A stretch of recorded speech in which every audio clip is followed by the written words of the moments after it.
Okay, thank you, everybody. So just to start off and say good afternoon. Thanks very much for everyone coming today. We're looking forward to a very exciting lunchtime seminar. Before I start and introduce our keynote speaker, I'd just like to do a few announcements.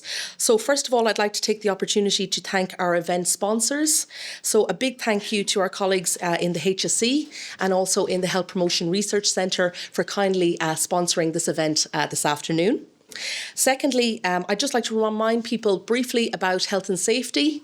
So in the unlikely event of a fire alarm going off, if everyone just exits the room promptly through the door at the end and meet outside the building at Assembly Point D. And there'll be staff there again in the case of any incidents. So now it's my great pleasure to introduce you to Professor Trevor Hancock. As you all know, Professor Hancock is an internationally recognised pioneer of the healthy cities and the healthy community initiative and movement. He's also a leading figure in public and planetary health for more than 4 decades. So Trevor's work really has shaped global conversations in the area of health, health promotion, sustainability, equity and social justice. Trevor is a retired professor at the University of Victoria, and his work... whatever that means, he's actually busier now, I believe, than when he was working officially. So I suppose during his career, Trevor has co-founded the Canadian Association of Physicians for the Environment and also the Canadian Coalition for Green Healthcare. Trevor was also the first leader of the Green Party in Canada and Ontario. So Trevor's work challenges us really to think beyond traditional models of health and also to consider the broader ecological, social and societal systems that underpin well-being. Trevor's reflections on the deeper implications of a well-being society are really both timely and essential, particularly at a time now when we look at the implications of the Anthropocene that are becoming more and more evident in our everyday lives. So without further ado, would you please join me in warmly welcoming Professor Trevor Hancock here today.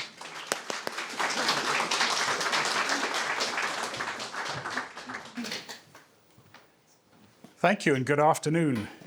Sorry, my Gaelic doesn't allow me to say that in Gaelic, but you may be wondering why I'm here. And much though I'm delighted to have a chance to talk with you here, that's not the real reason I'm here. The real reason I'm here is sitting over there. Let me introduce you to Dr. Anne-Marie Cross.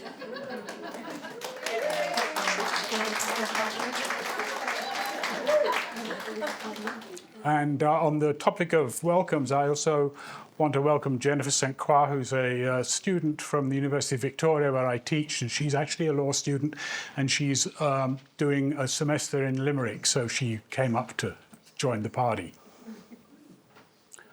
I am going to throw a lot at you in a short time. It's probably going to be a bit overwhelming. The good news is it's going to be recorded. And the other thing I wanted to mention is just went through my mind when you're doing the introduction. My wife, who we've been married now for 55 years, and she gets to hear these introductions every now and again, and her standard response, which is wonderfully deflating, is, "What, my tea?"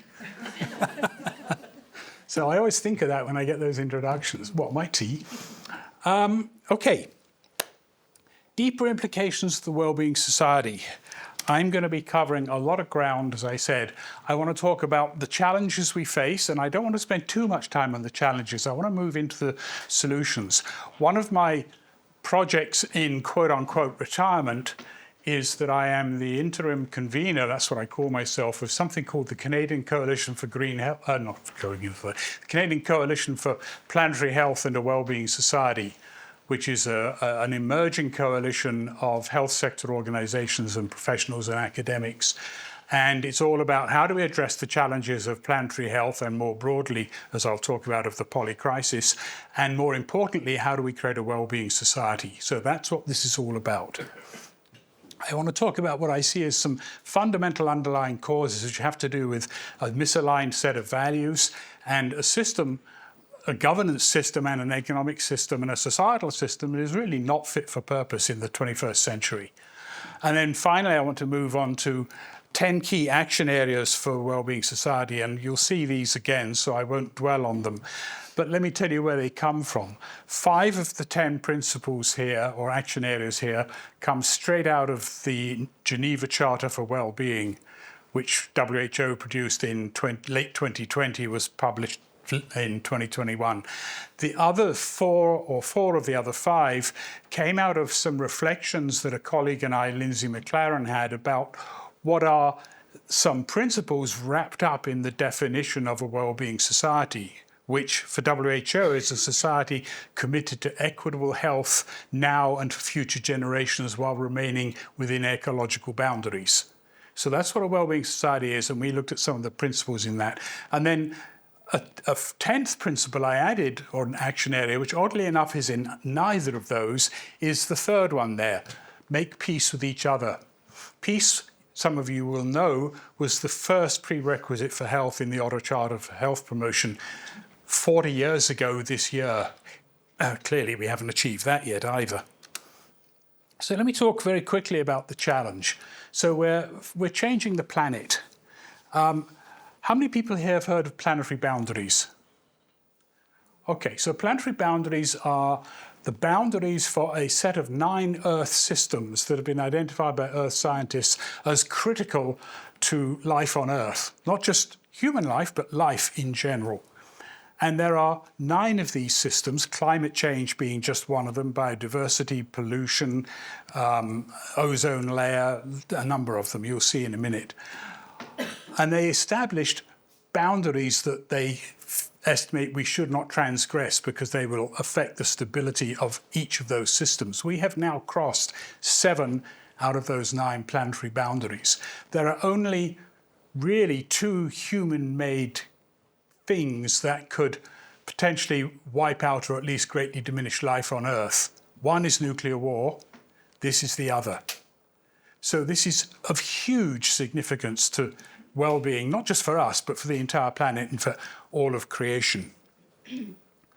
And sorry, let me just go back and say that, as it says in red, all 7 of those are showing trends going in the wrong direction for the boundaries we've crossed. The only one that's gone in the right direction is the protection of the ozone layer. So that's the challenge we face on a planetary scale. This is from a recent report last year, Planetary Health Check.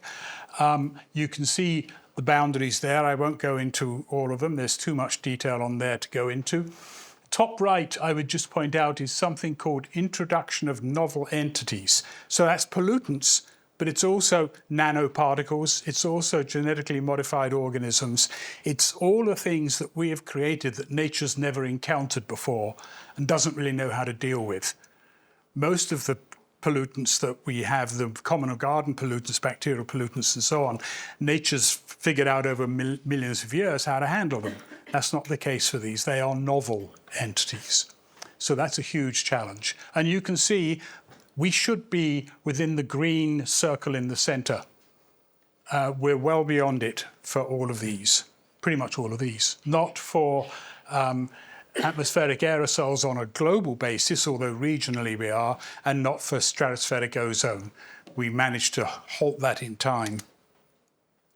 All of that is driven by 3 forces, huge forces. Economic growth. Global GDP, I was born in 1948. So you can do the math and figure out what an old guy I am. Since roughly my birth, in just one lifetime, the GDP grew almost 15-fold per person. And the population grew 3.5 times. So we've created this massive set of economic and demographic forces that are pushing us past planetary boundaries. And all of that is enabled by our very powerful technologies, of which AI is just the latest. I'll come back to AI.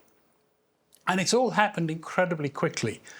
that the red line on each of these charts, on the left you've got a set of charts of 12 socioeconomic trends.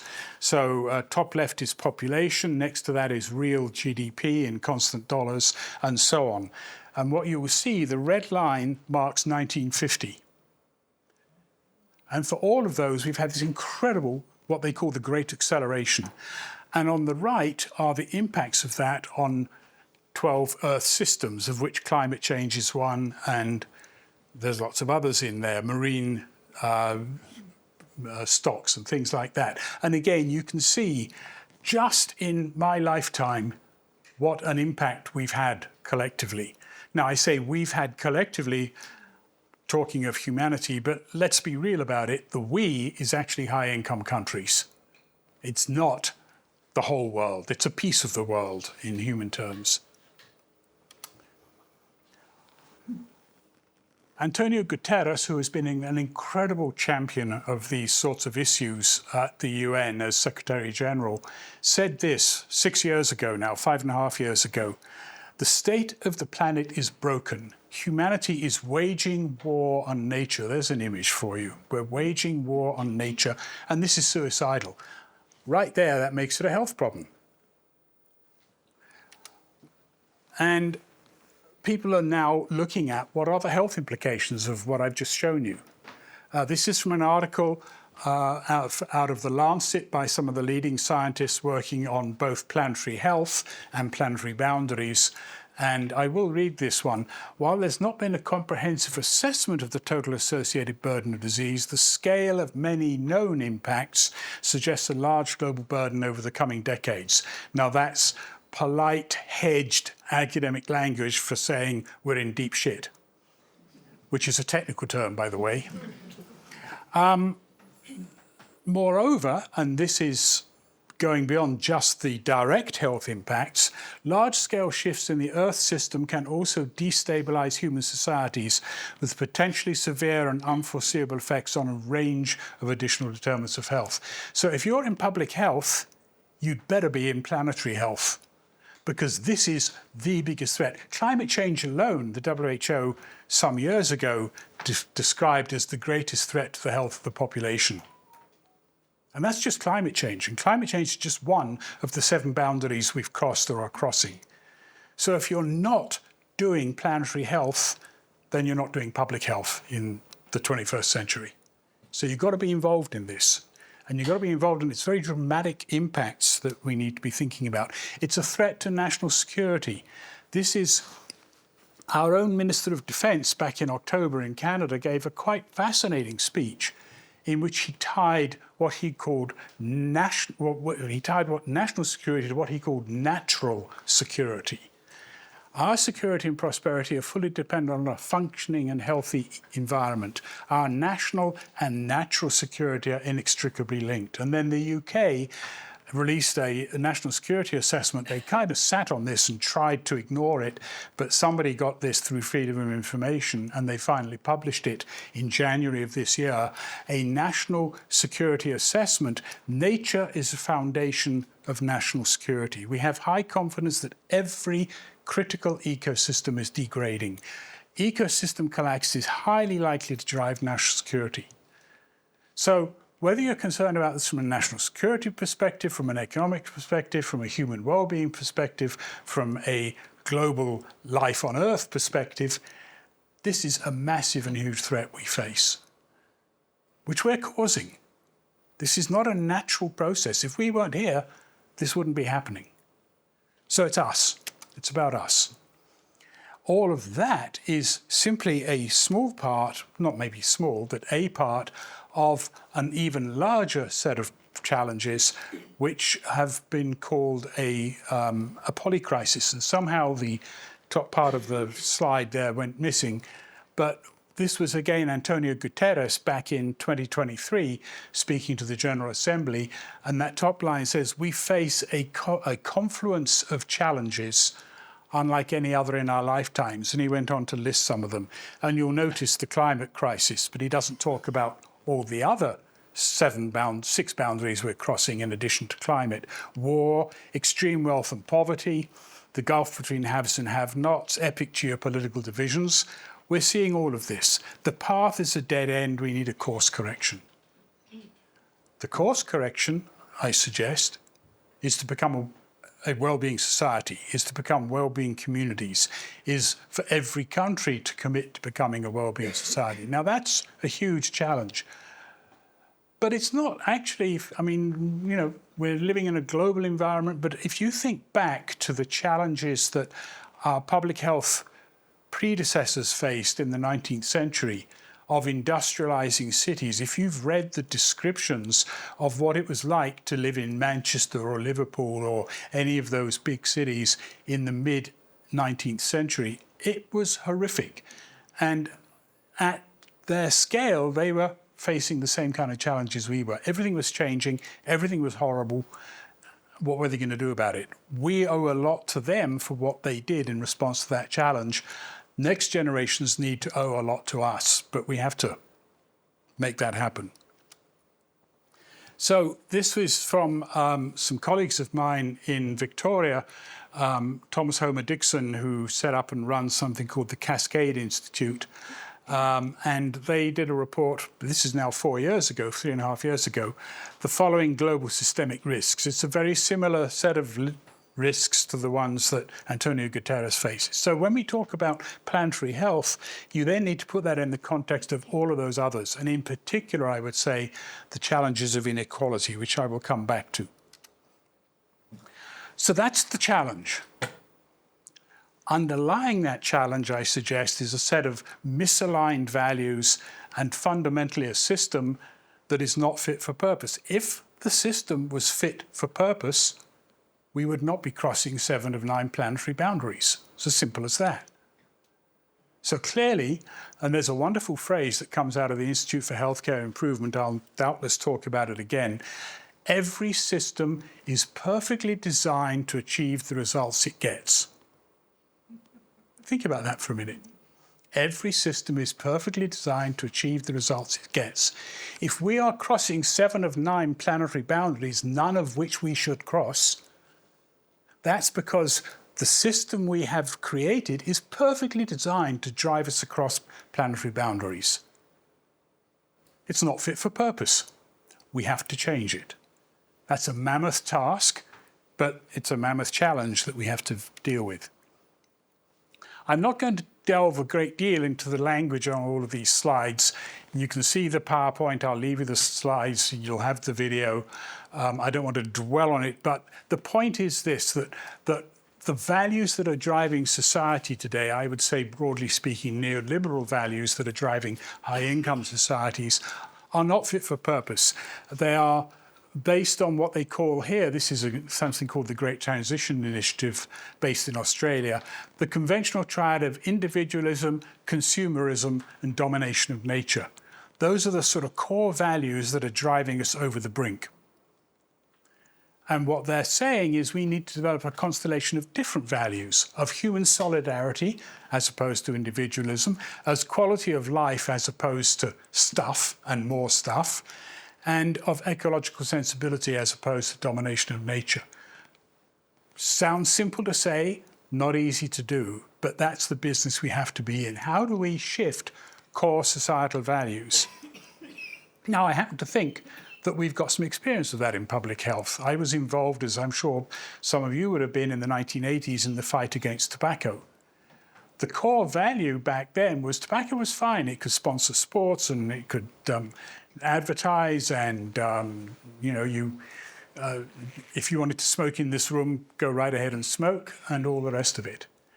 We shifted some core societal values. They're not as profound, perhaps, as these, but they're not far off. So we've got experience of shifting core values. We've shifted core values in lots of other areas, around gay marriage, around HIV, around abortion. We know we can shift core values. So particularly in public health, I think, we have some experience in doing that. And we should use that experience to take it the next level into these sorts of core values. Jeremy Lent, in his book, The Patterning Instinct, says much the same thing.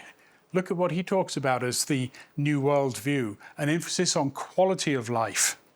a sense of shared humanity, and environmental sustainability. Those are the three themes that keep coming up time and again when you delve into core values. I've done some work around this myself, and this is based on a homily that I was asked to give at the Unitarian Church in Victoria a couple of years ago. Anybody know what a homily is? Nor did I. So, because I'm an atheist, so I had no real idea what a homily was. It turns out a homily is a reflection on a sacred text. So then I had an interesting challenge. What was my sacred text? And the sacred text I picked, which you'll see reference to later, is that ecosystems sustain societies that create economies. It does not work the other way around. And I did a reflection on that, which turned into what you see here. So a set of values. The value sets we need to change are value sets with respect to our relationship with the earth, first of all. Recognizing the earth is our mother. Recognizing, we were talking about this earlier, Anne-Marie and I, in indigenous beliefs, the animals, the birds, the trees, the rocks for that matter, they are all our relations. Dig into your DNA and see how much DNA you share with chimpanzees, with dogs, even with lemongrass. We share a lot of DNA. We're all part of the same web of life. The second set of values is to do with society and solidarity. How do we get out of the me society, which is prevalent and which is driving us all of this? I have to have stuff. I have to have more stuff. I don't care whether you have stuff. You know, I matter, you don't. That sort of attitude. We need to go back to a much older way of relating. We're a social species. We need to become a social species, a sense of kinship with each other. The third value set is then in terms of our relationship with the economy. The economy is a tool. It's not who we are or what we are, or it shouldn't be. It's become who we are and what we are. We have to turn that around, which takes me to the fourth set of values, which is what are the priorities here? Again, ecosystems sustain societies that create economies. It doesn't work the other way around. So how do we shift our set of core societal values to reflect that? And I would argue that that's really what the Wellbeing Society is all about. How do we do that? As part of that, and I've already touched on this, we need to be thinking about the values of Indigenous people. And particularly that's the case in Canada, where I live in Canada, Victoria on the west coast. The first European settlers only arrived there about 200 years ago. Europeans, settlers, do not have deep roots in that land and in that country. But the people who've lived there for thousands of years do. So we need to be listening to them and paying heed to them. And this was Antonio Guterres again. You see why I keep going back to him. He's very powerful. With Indigenous peoples living on land that is among the most vulnerable to climate change and environmental degradation, it's time to heed their voices, reward their knowledge, and respect their rights. And that's what we're trying to do in Canada, in Australia, and in many other parts of the world. We've got a lot to recompense for when it comes to that. Core features, and I've been working with something called the Global Working Group on Waiora, planetary health. Waiora is a Maori word. This working group started out in Aotearoa, New Zealand, in Rotorua, at the IUHPE conference there, back when Margaret was president. And so we're working on these sorts of issues. How do we incorporate Indigenous worldviews into our worldviews and into, not just incorporate them, really adopt them? Fundamentally, what we're talking about here is paradigm shift. How do we see and relate to the world and to others in ways that will get us through the 21st century? And what do we deem to be important? So that's the kind of worldview issues. And then take that into the level of the system, and we have an economic system, or more broadly, a system that is not fit for purpose. Olivier de Schutter is a Belgian professor, and he is currently the UN Special Rapporteur on extreme poverty and human rights. And just a few weeks ago in Time magazine, he wrote an article which was timed to coincide with something called Reclaim the Economy Week. If you haven't heard about it, that's because this was the very first time it had happened. But the Wellbeing Economy Alliance and another group called Earth for All are championing the Reclaim the Economy Week. And what he wrote is very powerful. And remember, this is in Time magazine, so it's got an interesting audience from the point of view of this kind of language. Historically, the global economy, everyone is so desperate to grow, has funneled vast wealth into the hands of a few, trapped millions in insecure and poorly paid work to boost corporate profits, relied on the plundering of natural resources and the exploitation of cheap labour in the global south, and caused irreparable damage to the planet. That's what our economic system is doing. I think that's a spot-on analysis. Doesn't sound very fit for purpose in the 21st century, does it? Global Environmental Outlook, a report from the UN Environment Programme, came out also in January of this month. The global environmental crises are primarily caused by unsustainable systems of production and consumption.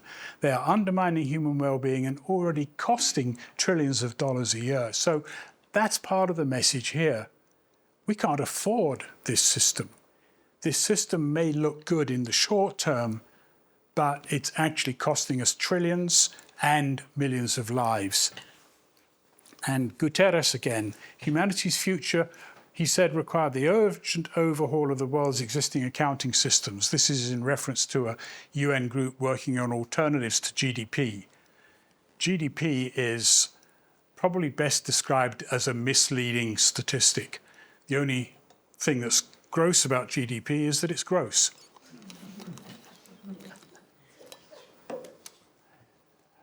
And this was, again, Olivier de Schutter, talking not just about the economic system, but more broadly, I think. This is not a system that has gone slightly off course. It is one that is fundamentally unfit for purpose. The global economy in its current form will only ever serve a tiny minority. I'll show you in a minute how tiny a minority. And it will always do so at the expense of the planet and the vast majority of people who live on it. So it's not a matter of tinkering with the existing system. We kind of have to transform it, if not revolutionize it, to make it work for the 21st century. And then I was very struck by this, that we have something in Victoria at the university and with the Senate of Canada every year called the Victoria Forum. And the current CEO of the Victoria Forum, which looks at world issues and Canadian issues, is the former dean of the School of Business at UVic. So this is a former dean of a School of Business talking, together with a colleague of his, Artie Freeman, who runs a charitable foundation. For a long time, we believed our systems just needed fixing. They were broken or outdated. But we've come to realize something more settling. These systems are not broken. Their negative outcomes are not bugs. Remember, every system is perfectly designed to achieve the results it gets. They are features of the way they were designed. They are producing exactly what they were incentivized to produce: environmental degradation, exclusion, concentration of wealth, and structural inequality. This is modern-day public health. This is stuff we need to be concerned about, because we know not only that poverty sucks, but that poverty kills and inequality kills on a huge scale. That's what the WHO Commission on the Social Determinants of Health said. I'll come to that in a minute, very explicitly. So that's the challenge we face. What we have to do is change everything, preferably yesterday. If this sounds overwhelming, it sort of is. But we also know that not only do big changes happen if we push for them, think of some of the big changes we have seen, but that the way they usually start is small and local, and then you build from that. So how do you take these ideas and take them back to the community level? I'll be talking more about that. I just want to make a distinction here, because it's an important one, between well-being and wellness. Wellness is particularly a North American term, particularly an American term, tends to be described in individualistic terms. So the Global Wellness Institute, the active pursuit of activities, choices, and lifestyles. Many of you are familiar with the idea of victim blaming. Wellness very quickly becomes victim blaming. You're sick because of the choices you made. You're sick because we used to joke that Nancy Reagan's solution to poverty was just say no to poverty. That's not actually a joke. It probably is Nancy Reagan's solution to poverty. This is, the Wellness Institute defines wellness as an individual pursuit. We have self-responsibility for our own choices, behaviours and lifestyles. They do acknowledge that it's significantly influenced by physical, social and cultural environments. So that's good. But it's still the emphasis on individual choice and personal responsibility. But we know that very few of us are making truly free choices. Our choices are constrained by who we are, where we live, what our experience has been, what our income is, what our social conditions are, what politics we're living within. How much individual choice do you have right now in Russia, for example? So that's wellness. Well-being, on the other hand, is broader. WHO describes it as encompassing the quality of life and ability of people and societies to contribute to the world, and so on. I'm not going to dwell on all this. I just want to make the important distinction that well-being is about how do you create an environment, a total environment, that enables people to be well. That's when I talk about a well-being society. This is the definition I mentioned earlier. This is what WHO defines. The key points in this is equitable, future generations, and ecological limits. So again, we're talking about social justice and equity and solidarity. We're talking about future generations and orientation to the future. And we're talking about the state of the planet.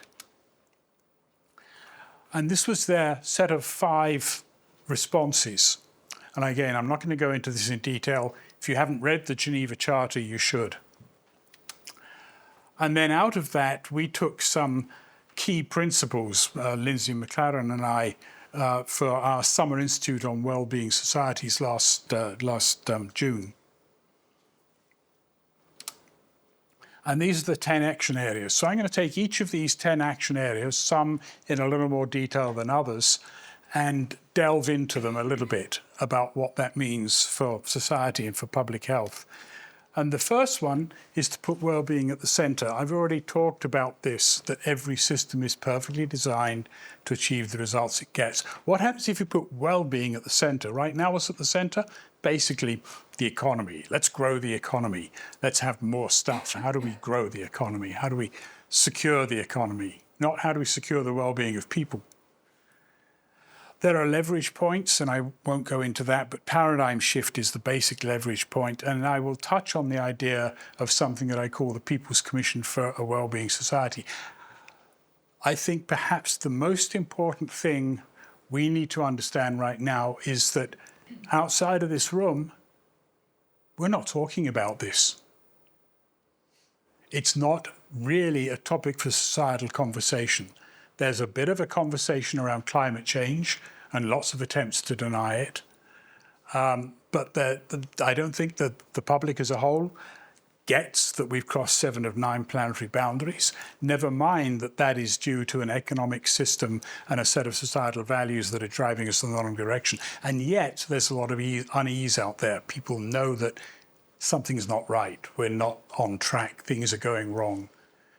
We need to, first of all, I think, simply have a conversation at the local level, at the community level, at the societal level about all of this, to come to understand where we are and what we face and what we can do about it. Donella Meadows, the late Donella Meadows, wrote about this back in 1999, talked about leverage points for changing society. Her second leverage point, her first leverage point was sort of take yourself outside of your paradigm and then look at it. That's a big, big step to actually step out of your own paradigm.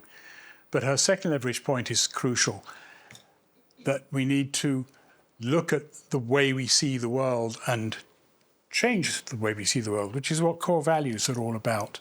So here's a paradigm shift. This is the way we seem to think the world is. There's this big economic domain, and then subservient to that, there's a social domain, and then subservient to that is the ecological domain. And that's kind of how we treat the world. You know, the environment's just there for us to exploit so we can grow the economy. People and its societies are just there for us to exploit so we can grow the economy.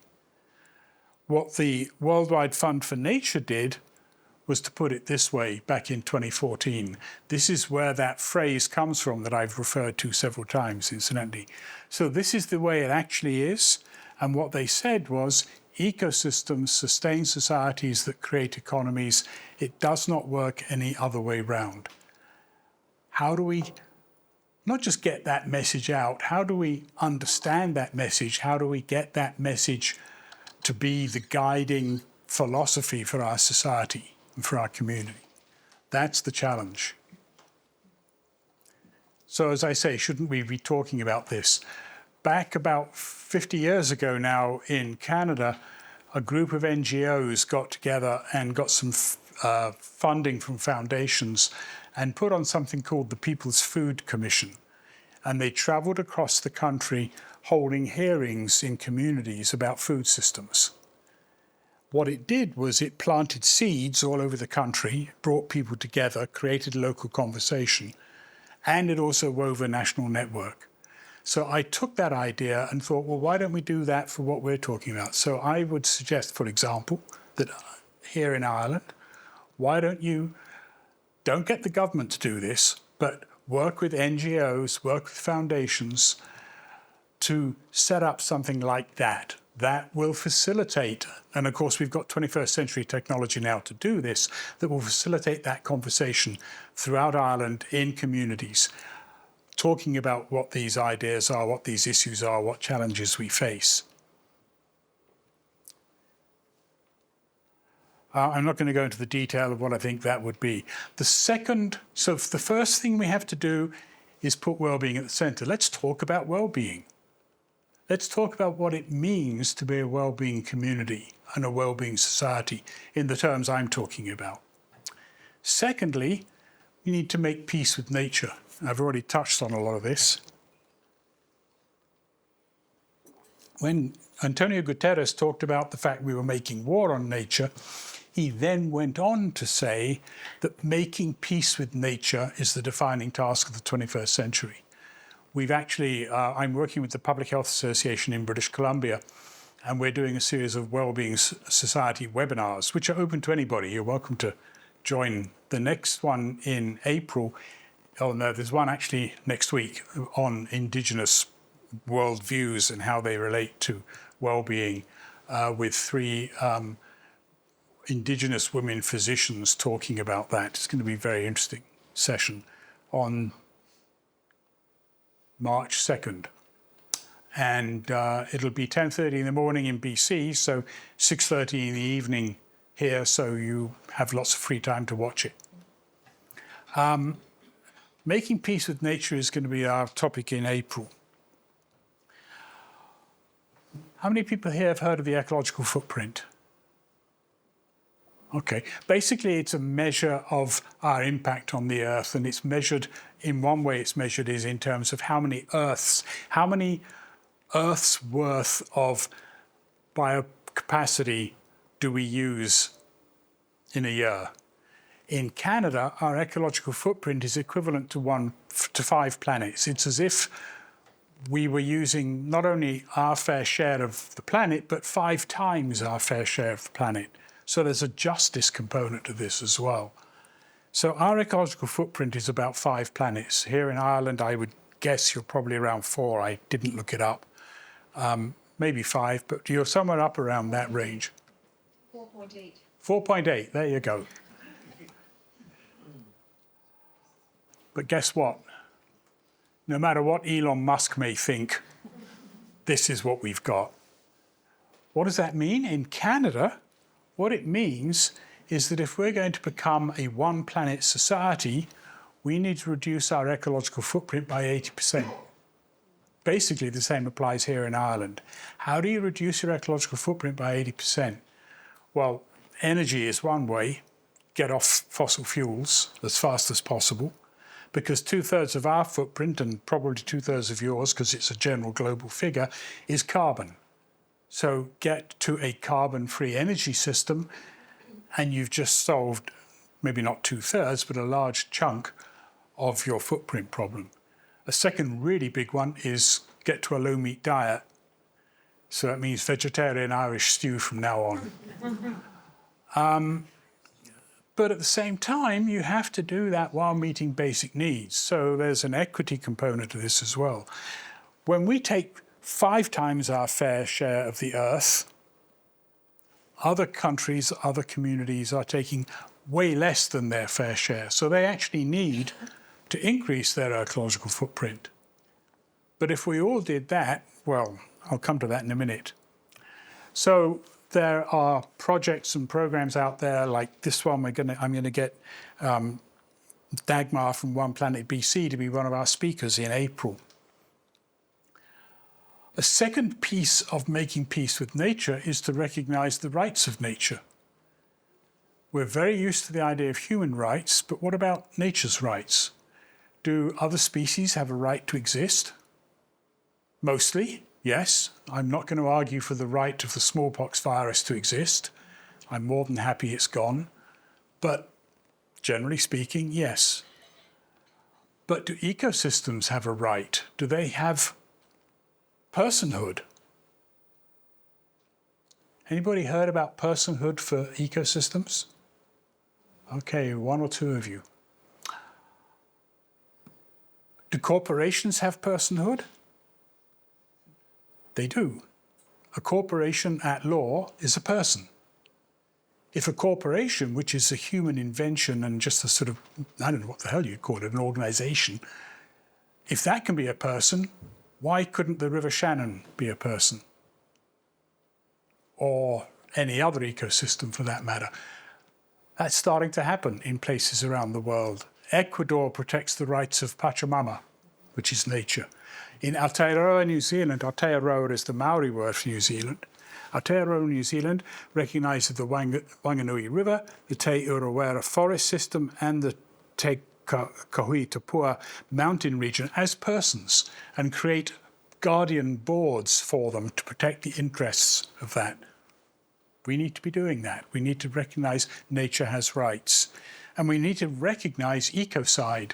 If you kill or harm an ecosystem, that should be considered a crime against humanity and a crime against nature under international law. And we should be able to take you to the International Court of Justice and prosecute you for doing that. So we have to think very differently about nature than we do right now.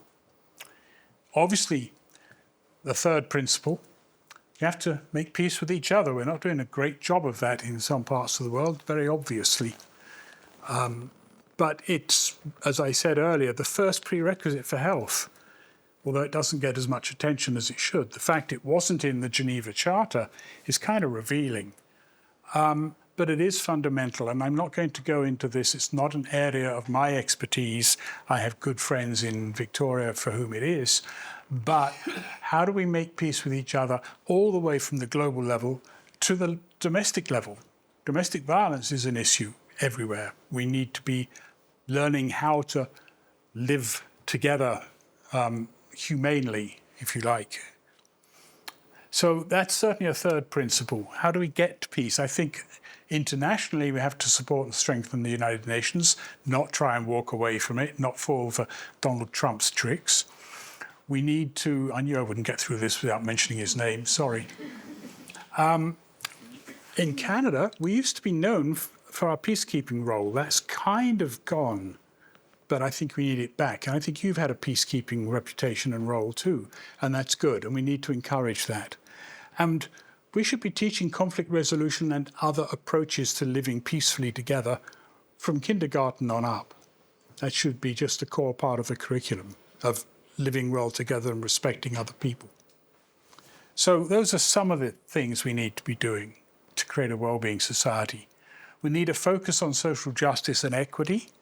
This isn't new to public health, and certainly with the Commission on Social Determinants of Health, which is almost 20 years ago now from when that started. It started in 2006, reported in 2008. The well-being of all, and remember that the definition of a well-being society is equitable health now and for future generations. So equitable health is a core principle. And that includes both social justice and environmental justice. This was the WHO Commission back in 2008. I'm sure you know and are familiar with this. This is the current situation. So this came out of the World Inequality Report published in December, the 2026 report.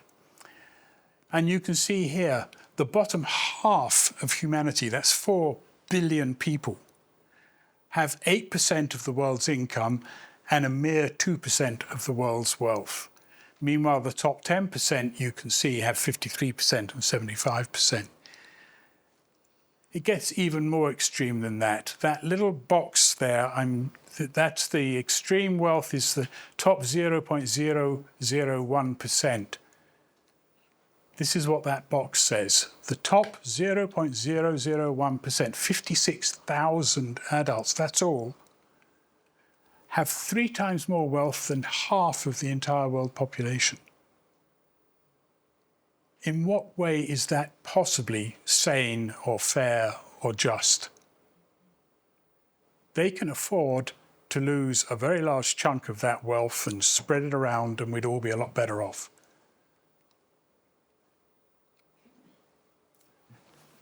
And inequality, of course, doesn't just extend to income and wealth. It also affects every domain of economic and social life, the same report points out. Climate and wealth. Wealthy people, us, contribute much more to climate change. Who suffers from climate change? Low-income populations in low-lying island states, for example. There's a huge inequality at play there.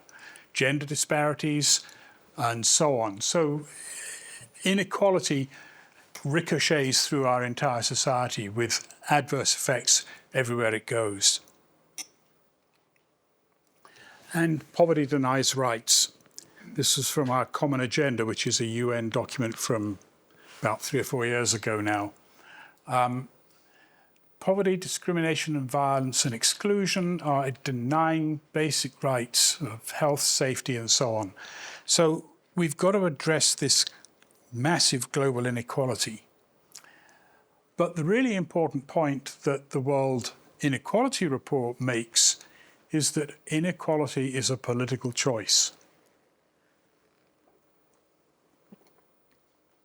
We have chosen over the last 50 years or so, under the influence of neoliberal philosophy and ideology and economics, we have chosen to promote wealth generation for a few. We have reduced taxes. We have reduced wealth distribution. That's a political choice. We didn't have to go that way. We need to reverse that. So that's the point they're really making. The result of our policies, institutions, and governance structures. So if we can choose inequality, we can presumably choose greater equality. And that's what we need to be doing. And Olivier de Schutter, in his is working on, this has not yet been released, but this stuff is out in the public domain. He's working on a roadmap for eradicating poverty beyond growth. And he talks about 5 broad areas to do that. So again, I'm not going to go into it. I'll leave you to look it up and dig into it.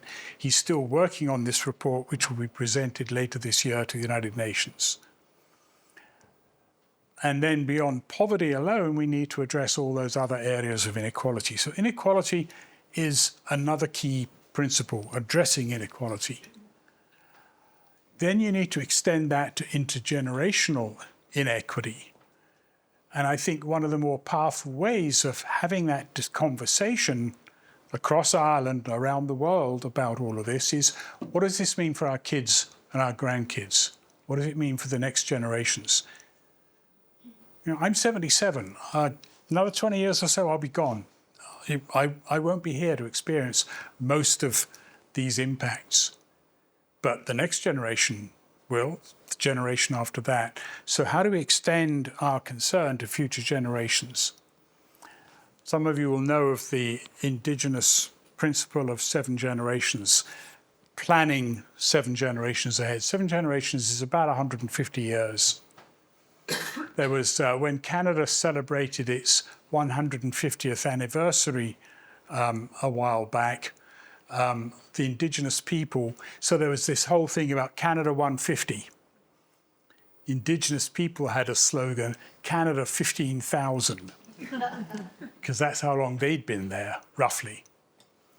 So how do we extend our thinking to 7 generations? One of the things you might want to do is look across the Irish Sea to Wales. Because in Wales, a few years ago now, back in 2015, they introduced a Wellbeing of Future Generations Act. That came out of a political desire to have it, a public desire to have it, and a conversation, and more than just a consultation, a conversation across Wales about what this meant and what it was about. And what they ended up with is a Wellbeing of Future Generations Act and a Wellbeing of Future Generations Commissioner. Now, I don't know whether the Welsh Wellbeing of Future Generations Commissioner has been here to talk to your Parliament, but you might want to get him to, or better yet, to talk to the community. But we're trying in Canada we've got a campaign starting to have a Wellbeing of Future Generations Act in Canada. Every country should have one. In Canada, because of the way we're set up, every province should have one as well. So creating that, and you can see some of the things it does.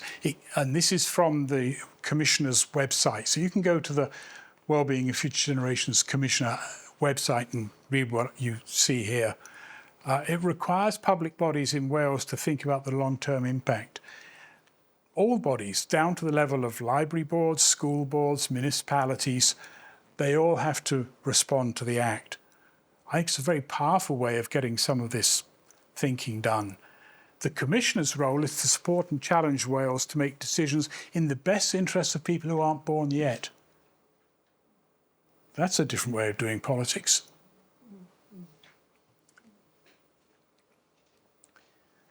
And it has a set of goals. I'm not sure that, it depends how you define prosperous. I'm not sure I would put it first. In fact, I'm quite certain I wouldn't. But prosperous, resilient, healthier, more equal, cohesive, vibrant culture and thriving Welsh language. That should resonate over here. Globally responsible. Those are the core goals for society. Are they your society's core goals yet? Could be, if they're not already. So we need one everywhere. Then we need an economy fit for purpose. I told you I was going to cover a lot in a hurry. So don't say I didn't warn you. This one, I've got lots of hidden slides here, as you'll see if you get the PowerPoint, because there's so much to talk about. But I do recognize that we need to move on. This was a piece I did for the, we have things called National Collaborating Centres for Public Health in Canada, 6 of them. One of them is on healthy public policy. And I did a report for them. They actually published it as if it was an interview, which was kind of a weird thing to do because I wrote it and it wasn't an interview. But anyway, that's what they decided to do.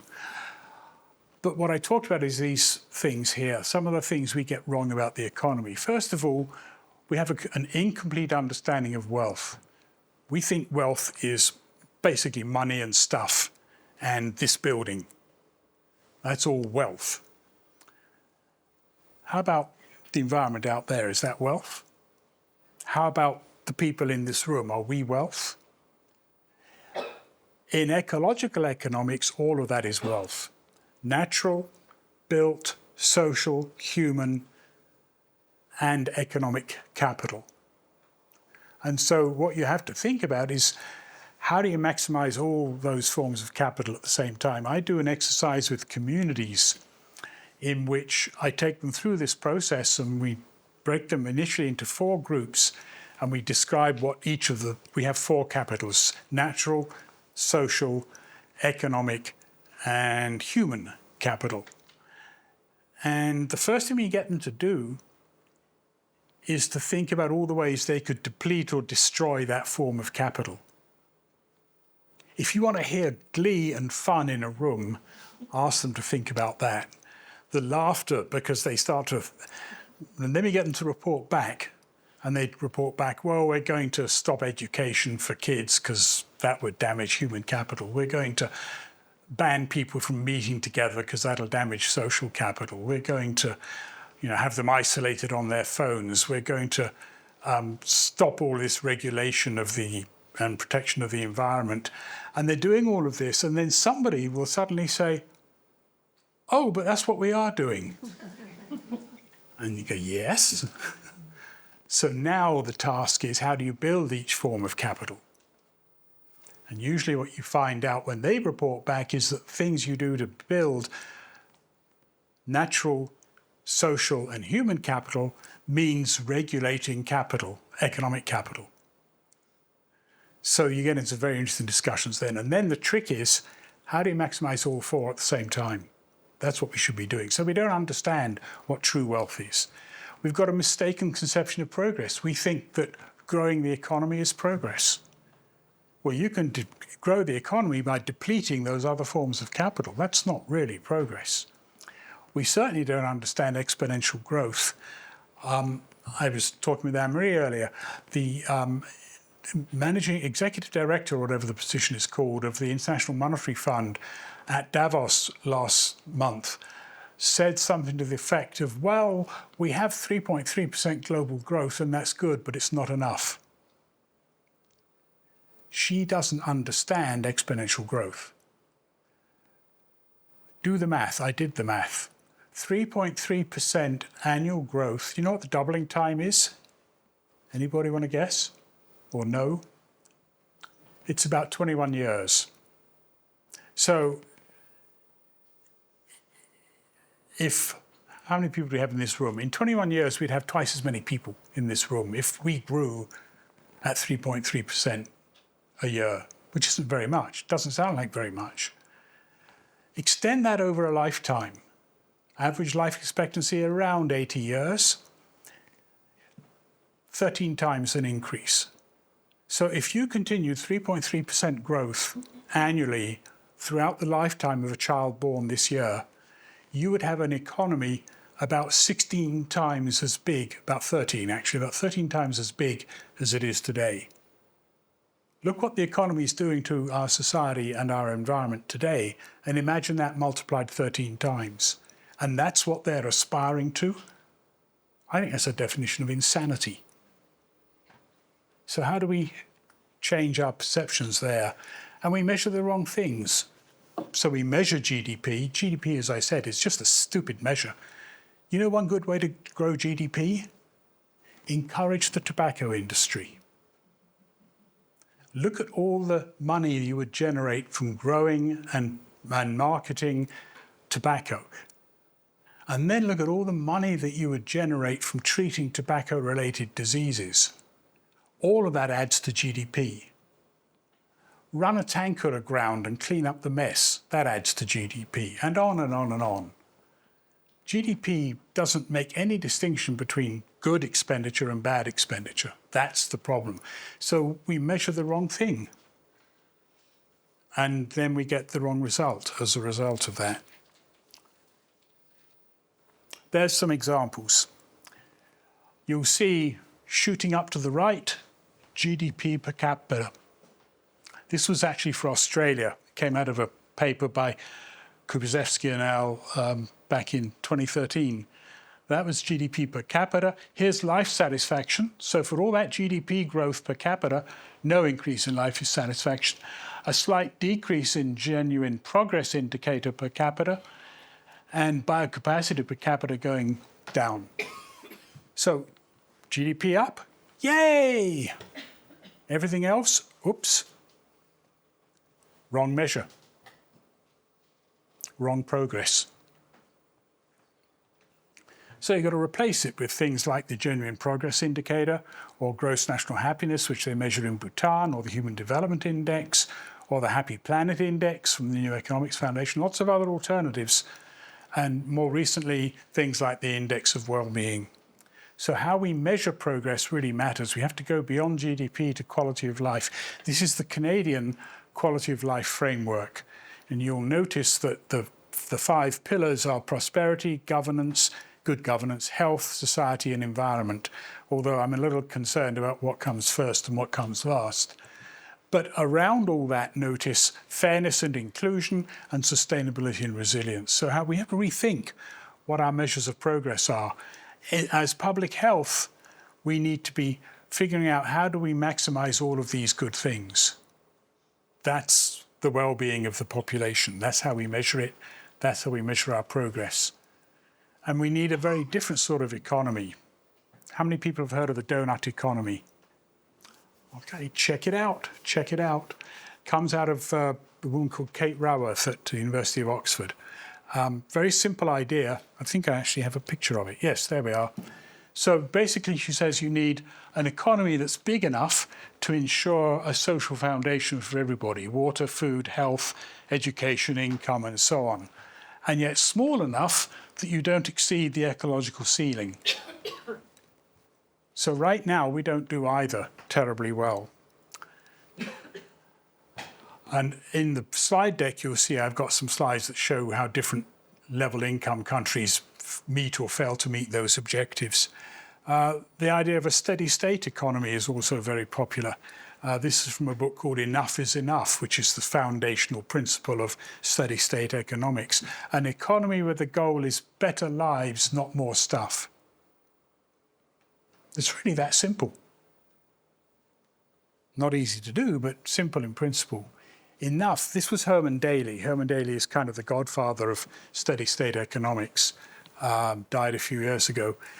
Enough should be the central concept in economics, where enough means sufficient for a good life.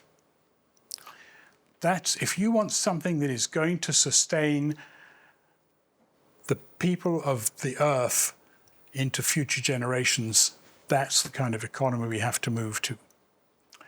Or a well-being economy. And there is an organization called the Wellbeing Economy Alliance.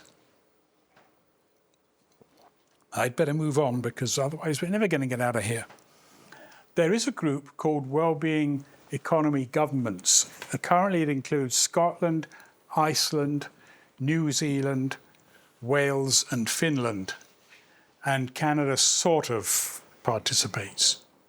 Ireland isn't on that list. How do you get Ireland on that list? How do you become a well-being economy government? A couple more principles and then I'll stop. So this one, healthy public policy. Sorry, again, for some reason the top line is getting cut off a bit. Healthy public policy for the common good.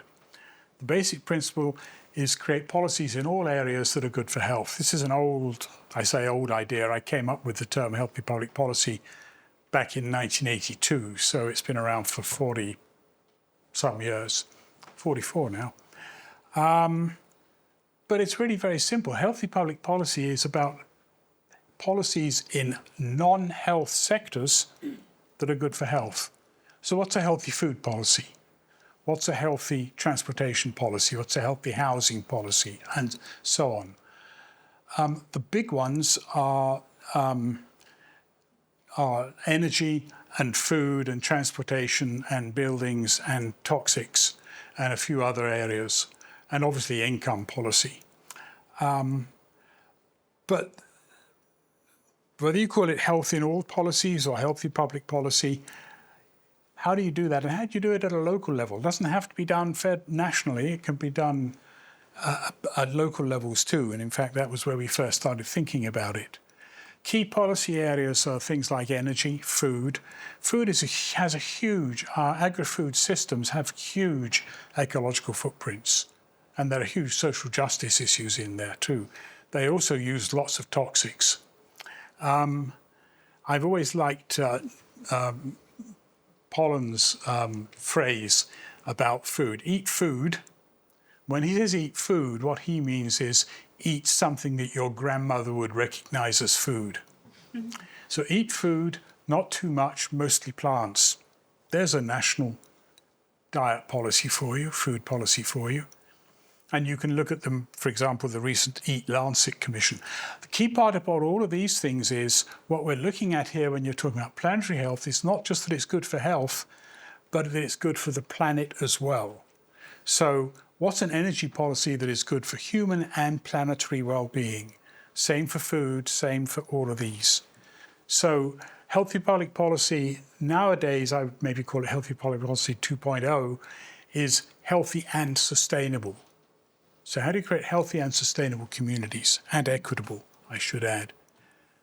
This is going to mean addressing the commercial determinants of health. Some of you may know WHO has a major project underway to examine the commercial determinants of health, because a lot of this stuff is driven by industry, a lot of the bad stuff. Not all the bad stuff, and not all industry are bad actors. There are good industries. So how do we control, or in some cases eliminate, the bad industries? And how do we promote and encourage the good industries? So the commercial determinants of health isn't just about being anti-industry. It's about how do you fashion this? So, for example, corporations, there was this big move starting with Milton Friedman and the Chicago School in the 70s, that the only purpose of a corporation is to make money for its shareholders. If you believe that, then what's wrong with tobacco? What's wrong with fossil fuels and polluting the environment? What's wrong with plastics and so on? What's wrong with junk food? They're all just good ways to make money, and that's your only responsibility. So corporate charters, and this needs national legislation, need to be amended, incorporate a phrase such as this, for example: the corporations will operate in a manner that balances stockholder interests with environmental, social and sustainability goals. So you can't go making money by causing harm. You'd have thought that was pretty obvious, but that's not the way we work.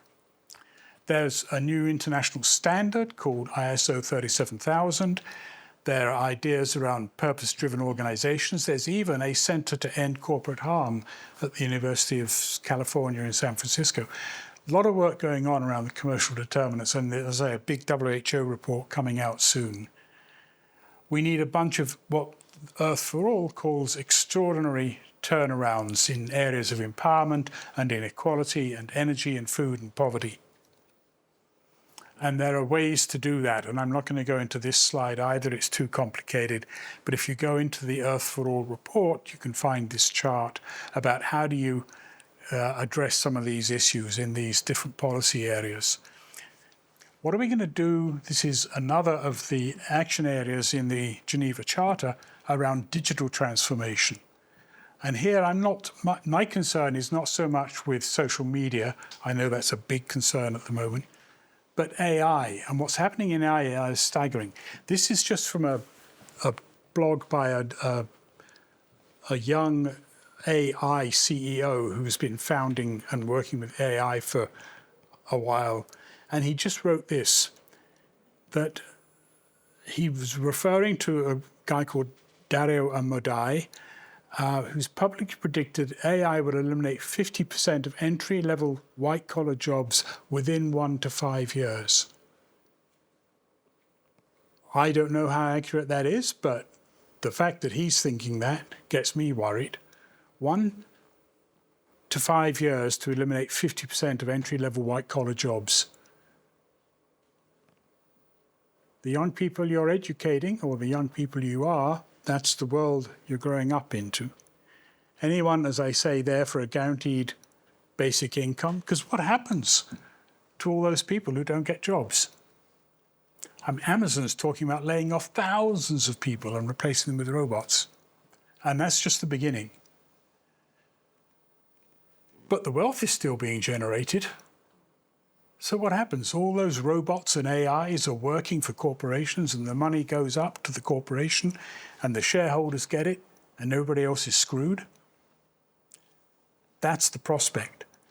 One answer to that, I think the only answer, is you tax AI and robots as if they were workers, and they have to pay income tax, and you use that income tax to redistribute to people who no longer have jobs. That's your guaranteed basic income. But that leaves another challenging problem. So I'll come back to this in a minute. What do those people then do? What is the life of meaning and purpose that they then face, or that we help them create? I don't have an answer to that, but I think that's the question that we need to be asking. This was just from that same article. You can look it up. It was February, a couple of weeks ago, Matt Schumer in Fortune magazine. But what he was saying is that the new models, he said by late 2025, some of the best engineers in the world said they'd handed over most of their coding work to AI. So AI is now coding AI. Doesn't need us. And this is what he wrote, which is really what drew me up short. It was the model that was released last week, February 5th, 2026, that shook me the most. It wasn't just executing my instructions, it was making intelligent decisions. It had something that felt, for the first time, like judgment, like taste. That's where AI is heading. The implications for employment in the next decade or two are staggering. We better come to grips with it. This is no longer just about whether kids are spending too much time on cell phones. This is about what does AI do to our society and economy. That's also part of being a well-being society. So it's a big issue. What do we do, as I say, to find a sense of meaning and purpose? I'm not going to go into detail in this one. This is much more your area. I would just say that we need to remember that I do an exercise with, again, it's one of those gleeful ones. I ask people to imagine the entire healthcare system disappeared overnight. We had to rebuild it. I call the workshop Blow It Up and Start Again. And if you do that, you would build a very different system to the one we have now. I call it a bottom-down system. You'd start by how do we keep people healthy, not let's build a hospital. And the last thing you would do is build a hospital when all the other levels don't work. So thinking through how do we get from our current system to a system that prioritizes keeping people healthy and doing good primary care, and then for those for whom that doesn't work, you have hospitals. We need to invert the pyramid, and that's what this is all about. And then we also think about the environmental impact of the healthcare system. If healthcare was a country, it'd be the 5th biggest emitter of carbon dioxide in the world. It's huge. And causes massive global environmental problems. What's wrong with that picture? We're supposed to be in the business of health, and yet our system has a huge impact on the environment. So how do you become what I call a one planet system? In Canada, we have the academic health institutions have put out a declaration on this. Academic health institutions declare the health of the planet a code-red emergency. They're beginning to take this quite seriously. I don't know if you have the equivalent here.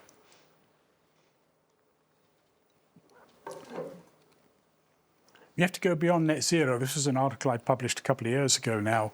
So in addition to becoming a net zero healthcare system, which we should, and work is being done on that, I know in the UK, I assume here too, and in Canada, but we need to go beyond that. How do we reduce the consumption of material resources, the use of toxic substances, and the production of all forms of waste? We produce huge amounts of waste in the healthcare system, not compatible with a well-being society. So extending this into the healthcare system. And then finally, and this is a finally, a governance system for all of this. So those are some of the things we have to do. We have to do everything from address crossing planetary boundaries, to redistributing wealth, to dealing with the impacts of AI and a whole bunch of other stuff in between, to reducing the impacts of the healthcare system. Basically, we have to create a governance system for well-being. How do you put well-being at the center?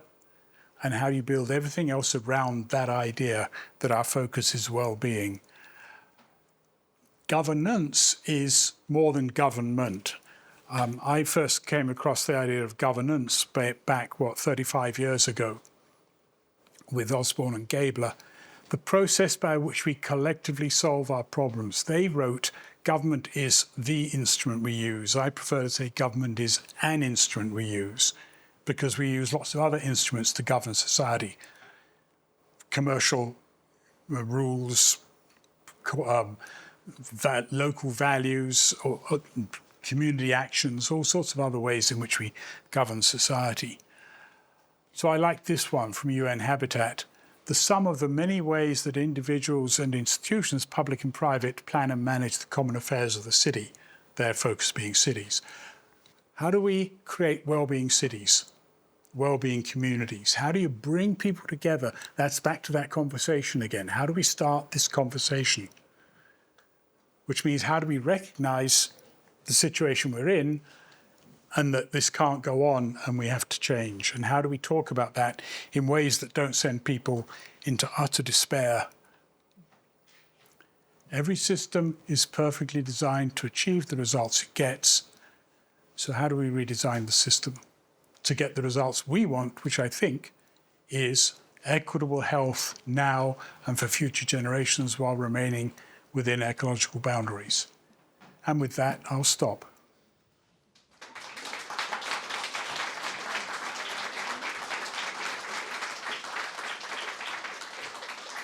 Yeah, so thank you very much, Trevor. A lot of food there for thought and some very, very interesting discussion points. So I'm conscious of time. We have approximately 5 minutes for questions, Q&A, but I'm also aware that people would like to build on this discussion a little further. So for those of you who are available, you're invited to stay on in this room. We have it booked for another hour and a half.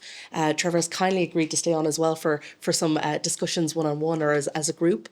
And we have more tea, coffee and some pastries in that as well. But I would like to open the floor for the next 5-6 minutes just for an open discussion, and we can move forward then kind of for further discussion afterwards. So is there any pending questions?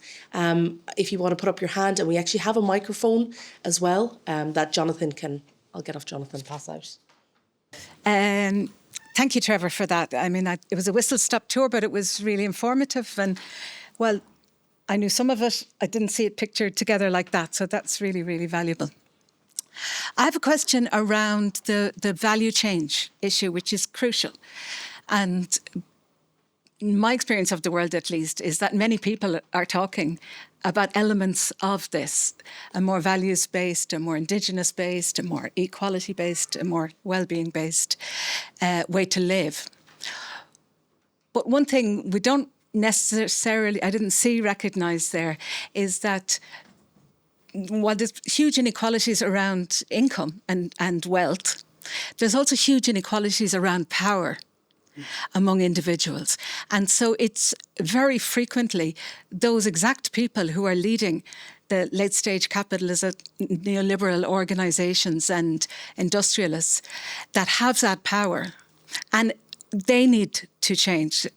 It's not okay for the rest of us to change without them also coming under incredible pressure. I don't see a way that they're going to voluntarily give up all their privilege. So I presume that some of the writing in this field has considered that issue in more depth, and I'd love to hear more about that. Underlying all of that is the power issue, of course. I mean, they take that 56,000 people who control 3 times as much wealth as the bottom half of the planet. That's not just a wealth imbalance, that's a power imbalance, an incredible power imbalance. We faced it before. We didn't solve it perfectly, but we did. If you go back 120 years or so to the age of the plutocrats, where you had the same sort of very wealthy corporate world, and then come forward into the 1940s and 50s, post-war, particularly in Europe, you saw that shift happening. Now, it took 2 world wars for that to happen. I'm not sure that's the right way to go about it. But it's not going to be that people with power are just going to say, oh, I've seen the light, and give it up. So it's going to be a struggle, undoubtedly. A revolutionary struggle. Well, yeah. I mean, I didn't use that. I have a slide that talks about the difference between reform and transformation and revolution. I think at a minimum we need transformation, but transformation is kind of the peaceful way. To what extent it's going to have to, it certainly have to be revolutionary conceptually. To the extent to which it's going to have to be revolutionary on the ground is an interesting issue, to which I don't have an answer. Yeah. Okay, thank you. We might have time for maybe 1 or 2 more questions, and then we can.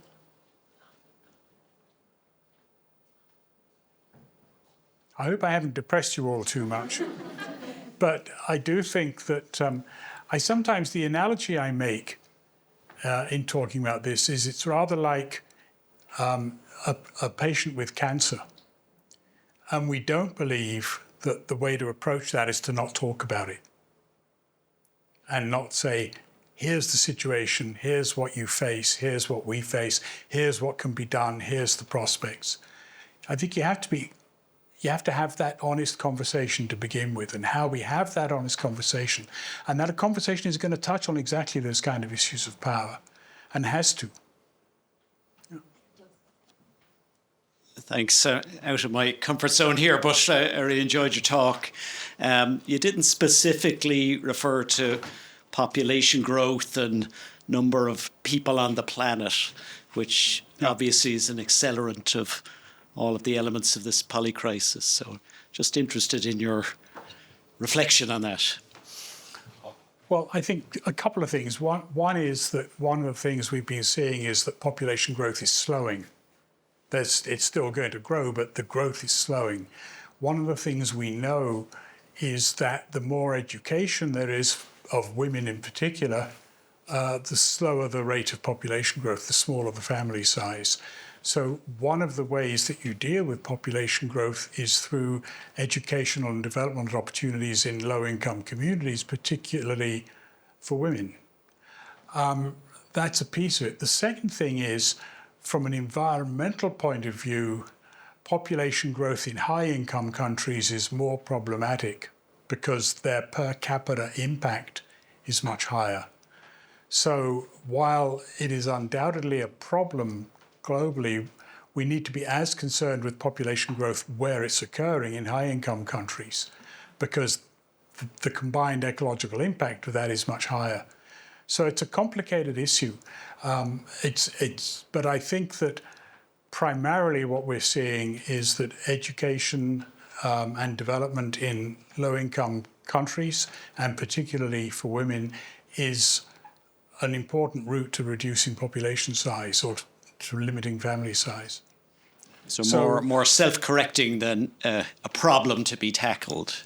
Is that how you'd see it? More something that will self-correct as other solutions or changes occur. But it will only self-correct if those low-income countries have the level of development that enables all of that to happen.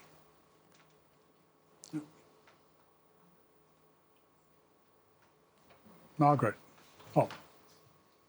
Trevor, thanks very much for your talk. On the issue of global governance, it seems that the instruments and mechanisms of global governance are more fragile now than since they've been established, going back to post Second World War. I mean, that's quite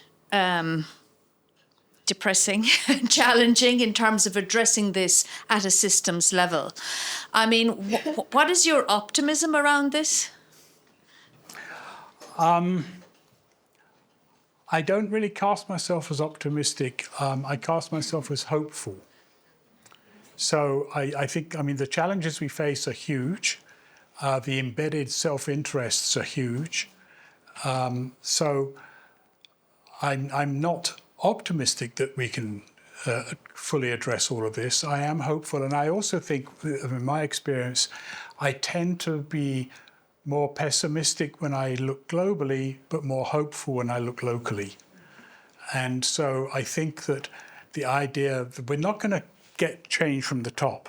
Those 56,000 people, those power brokers, they're not going to let go. So change has got to come from the bottom.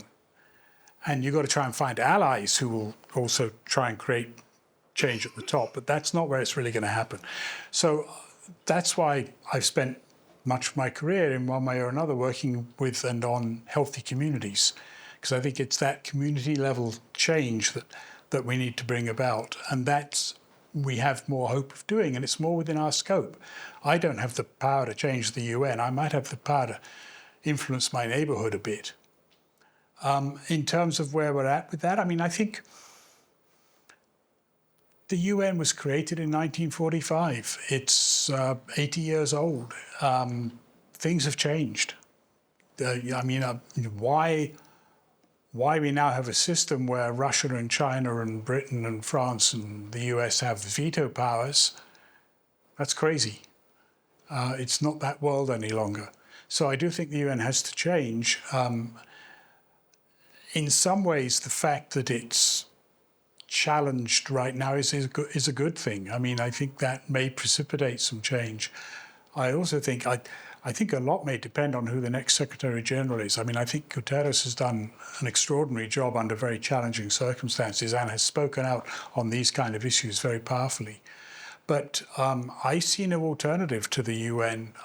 I think it has to be reformed, but certainly not disappeared or replaced. It's there, let's use it, but we're not using it well. And I think middle powers like Canada and Ireland and so on need to sort of come together and stand up to the big boys. Literally boys too, I would add. There's part of the problem.